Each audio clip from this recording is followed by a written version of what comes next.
pessoal do F3, tudo bem? Na medida do possível? Espero que sim. Turma, semana passada vocês receberam duas atividades muito importantes em nossa disciplina, que foram a reescrita da produção de texto e também a lista de correção. Elas são importantes não é só por causa da pontuação diferenciada, é porque são com essas atividades que vocês conseguem observar os erros e, a partir deles, tentarmos não repeti-los. A lista de correção, eu quero fazer uma observação. É provável que muitos tenham visto que o que torna a lista um pouco pequena, é a questão da falta dos acentos. Pessoal, os acentos são essenciais na língua portuguesa, porque eles fazem parte da nossa gramática, eles fazem parte da nossa língua. Um acento faz toda a diferença. Olha para você ver, a palavra sábia é diferente de sabiá, que é diferente de sabia. Estou dando um exemplo, eu poderia dar outros, porque tem vários, mas o acento ele é um grande diferencial.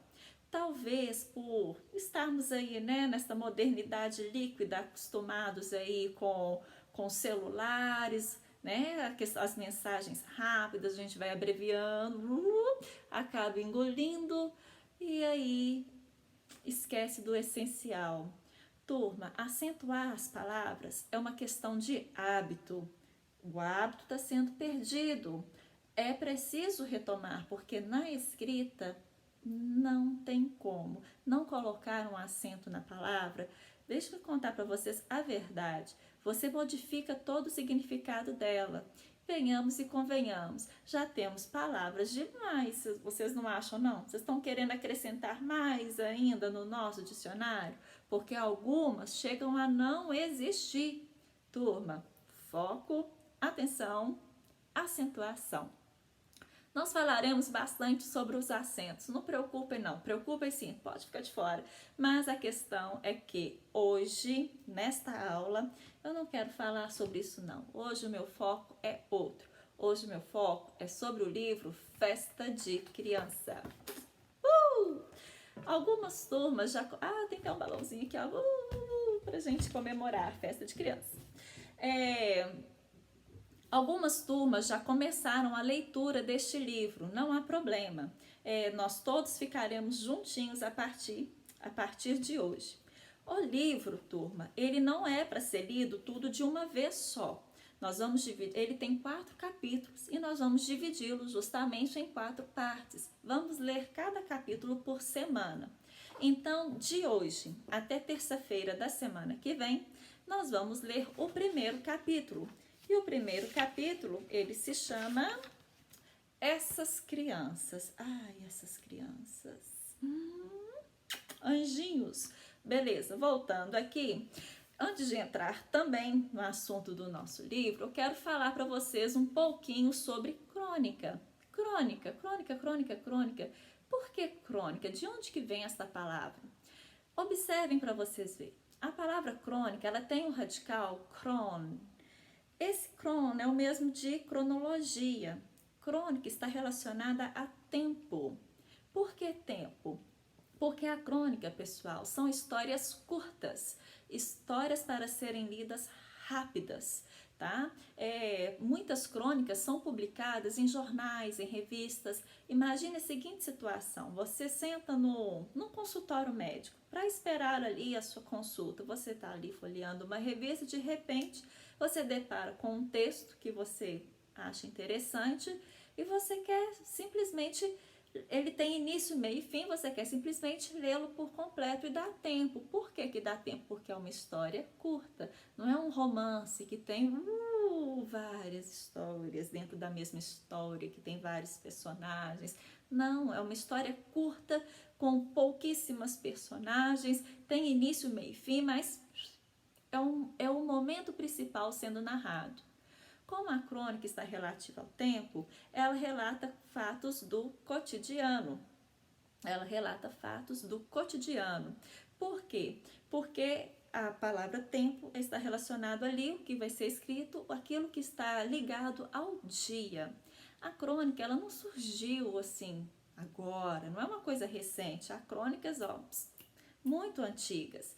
Por exemplo, nos relatos, né, no momento do achamento do Brasil, quem que mandava as cartas ali ao rei de Portugal? Uma das pessoas que mandava as cartas ao rei de Portugal, relatando aquilo que se via, o que se encontrava. Gente, tem cada história, vocês têm que pesquisar, porque tem muita coisa engraçada, tem muita coisa legal. Mas as principais pessoas de fazer esses registros eram os cronistas, tá? Porque eles relatavam aquilo que encontravam, o que acontecia no dia. Então a crônica, ela relata fatos, pessoal, do cotidiano.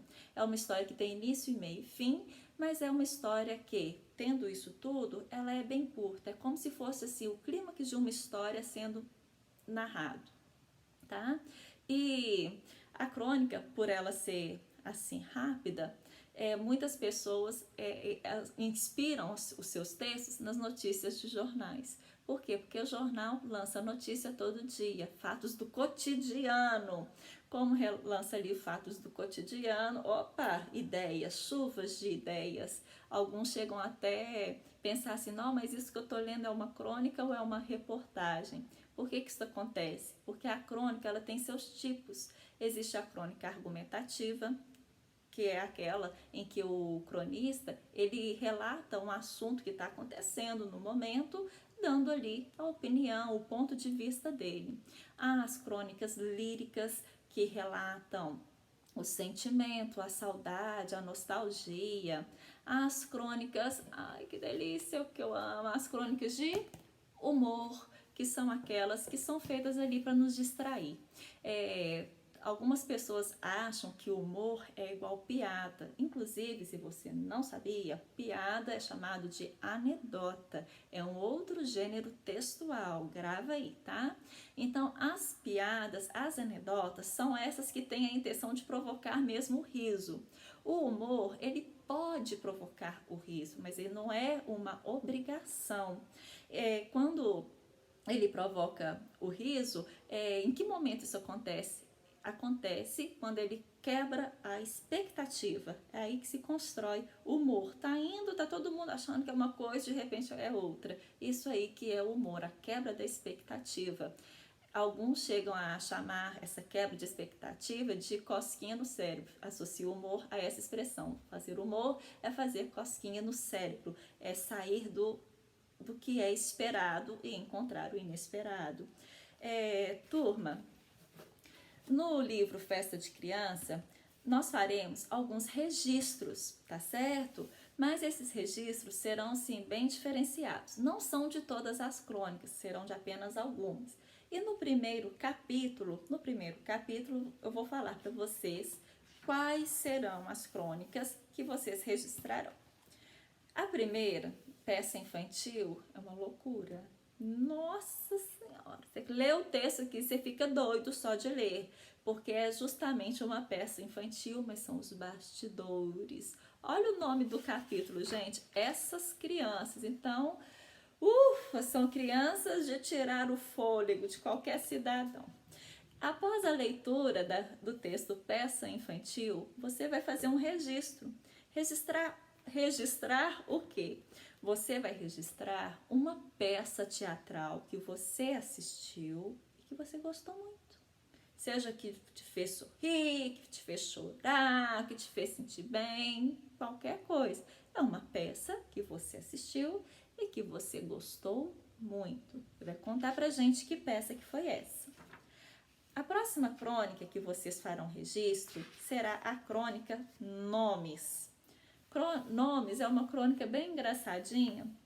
Ela bem assim, ela foge da realidade até um pouco, mas faz sentido, você tem que ler lá para compreender. Acontece que nesta crônica os objetos, eles apresentam os nomes reais que eles têm. O que vocês farão? No caderno de vocês vão registrar os nomes que, se você fosse o autor desta crônica, quais nomes você daria as coisas que estão no seu quarto. Mas que tipos de coisas, Roberta? Você vai ler a crônica primeiro para compreender quais tipos de coisas são, quais coisas são essas, para logo em seguida fazer a atividade, entrar no seu quarto, olhar o que você tem, e daí pensar quais seriam os nomes que as coisas teriam no seu quarto se você fosse o autor dessa história. Só os nomes, tá, pessoal? A próxima crônica que vocês vão registrar é a crônica A Bola. A Bola traz uma reflexão muito grande pra gente. Ela mostra muito assim, de uma forma bem leve, a modernidade líquida e a modernidade sólida. E a tarefa de vocês é justamente registrar. Primeiro vocês vão sondar com os familiares e depois vocês fazem um registro. O que vocês sondarão? Vocês vão perguntar quais eram os brinquedos tops da época dos pais e dos avós de vocês. Né? Por exemplo, antigamente, não sei, é a boneca, é a bola, é o peão. E hoje, da modernidade líquida, quais são? Nem sei se eu posso falar brinquedos, né? O que é o top para vocês aí na idade de vocês? É o iPhone X, Power Ultra Mega W, não sei. Então nós vamos fazer aí um quadro comparativo de modernidade líquida e modernidade sólida relacionado aos brinquedos, tá? Os utensílios aí de distrair, tá? De brincar, de soltar a imaginação de cada época. E o último texto que vocês farão registro no caderno é a última crônica do primeiro capítulo, que se chama O Flete. Sabe o que é flete? Sabe não? Ô, gente, é só ler a crônica que você vai descobrir o que é. Então, você vai lá no livro, ao terminar a leitura da crônica O Flete, vocês vão ter um bate-papo em casa. Vocês vão sondar com os familiares de vocês, os pais, tios, avós, como que foi ali o início do namoro, como que se conheceram. Com certeza é bem diferente do que é hoje, né? Mas não importa. Vamos ouvir como que foi essa questão da conquista. Como que foi a conquista de um pelo outro, que mexe no coração, dá um frio na barriga. A gente vai ter um papo aí familiar de como que foi o encontro e a conquista dos pares, das famílias de vocês, tá certo? Com esta história, a gente termina o primeiro capítulo. Turma, são histórias tão gostosas e tão leves que eu não duvido que vocês queiram continuar a leitura. Quem sou eu para te prender? Mas vocês vão ter depois que fazer algumas releituras para fazer as atividades que virão. Nesta semana, então, fechando aqui, vocês têm até terça que vem para ler o primeiro capítulo. Terça-feira a gente marca o que vocês farão com o próximo capítulo. Eu acho que vocês vão gostar, porque festa de criança, é uma bagunça, é uma festa que faz a gente rir. Gente, um grande beijo e até amanhã. Bye, bye!